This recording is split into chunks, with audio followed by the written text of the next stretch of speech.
Personally believe that the US government is responsible for providing assistance to populations that have been impacted by these weapons of war.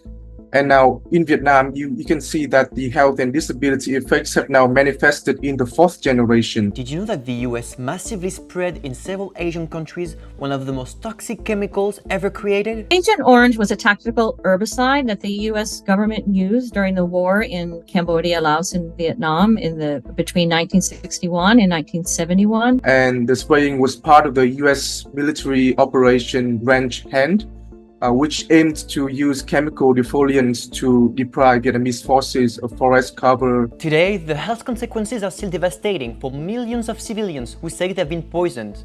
Many say they fear the dismantlement of US aid. According to Vietnam's official estimates, there are about 4.8 million Vietnamese who have been exposed to Agent Orange.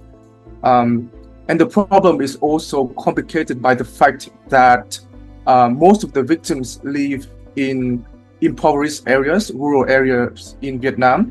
Experts and victims told TRT that they saw a surge of cancer and birth defects in the provinces contaminated by the US. It's not just the children, but also the grandchildren and also the great-grandchildren of the first generation. And we have seen up to four generations of victims in Vietnam. And it actually affects both military personnel and civilian populations in the sprayed areas. 40 years after the end of the war, the US started funding a few health programs and cleanup projects in parts of Vietnam. But experts say help has barely reached Laos, Cambodia, and other countries.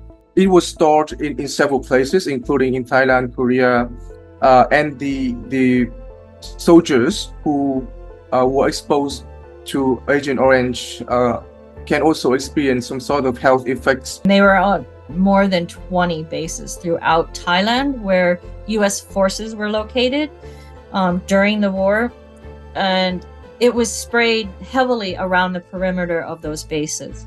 Today, victims want more support from the US and compensation from chemical companies. They want recognition and justice, and say US veterans are receiving more support than Vietnamese victims. We need to do more for releasing the information about where else it may have been used in Cambodia and where else it may have been used in Laos, because a lot of that is still classified because we were not supposed to be in those countries. I think we don't need to argue over the science anymore. I think we just need to do something to help people who are impacted.